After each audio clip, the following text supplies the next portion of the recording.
guys আপোনালোকৰ যিসকলে আমাৰ ভিডিঅ'বিলাক চাই আছে তেওঁলোকে নিশ্চয় গম পাইছে যে আমি এটা 10 days মিনি ব্লগ চেলেঞ্জ কৰি আছোঁ আৰু তাৰে আজি ডে 3 আজি ডে 3ত আপোনালোকৰ বাবে এটা ভাল খবৰ লৈ আহিছোঁ চাওক বৰ্তমান ইণ্টেৰিয়ৰ ৰিলেটেড যিকোনো কাম কৰিবলৈ যাওঁতে প্লাই কথা আহি পৰে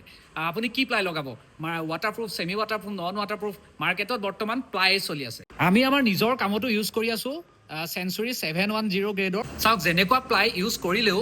প্লাই এটা লিমিটেড পিৰিয়ড থাকে টাইম পিৰিয়ড থাকে আৰু সেই টাইম পিৰিয়ডটোৰ পিছত প্লাইটো অট'মেটিকেলি বেয়া হ'বলৈ ধৰে আৰু সেইবাবে বৰ্তমান মাৰ্কেটত এটা নতুন প্ৰডাক্ট আহিছে আৰু সেই প্ৰডাক্টটো হৈ গ'ল মেটেনিক্স অৰ্থাৎ এলুমিনিয়াম এতিয়াৰ পৰা আপোনালোকে প্লাই ইউজটো অলপ কমাই দিয়ক আৰু এলুমিনিয়ামটো এবাৰ ইউজ কৰি চাওক তাৰপিছত আপোনালোকে নিজে ক'ব পাৰিব কোনটো বেছি বেটাৰ আৰু ভেলু ফৰ মানি গাইজ আৰু এটা ভাল খবৰ আমাৰ লগত মেটেনিক্সত এলুমিনিয়ামত কাম কৰাৰ বাবে যদি কোনোবা ল'ৰা ইচ্ছুক আছে বিশেষকৈ অসমীয়া ল'ৰা তেন্তে আমাক সোনকালে যোগাযোগ কৰিব আমাৰ ডেছক্ৰিপশ্যনত নম্বৰ দিয়া থাকিব তাতে যোগাযোগ কৰিব আমি লোকেশ্যন গোটেইখিনি বস্তু দি দিম আৰু গুৱাহাটীৰ পৰা আমাৰ এজন ট্ৰেইনাৰ আহিব তেওঁ এসপ্তাহমানৰ এটা ট্ৰেইনিং পিৰিয়ড দিব সেই ট্ৰেইনিং পিৰিয়ডটোত যদি কোনোবাই শিকিব পাৰিব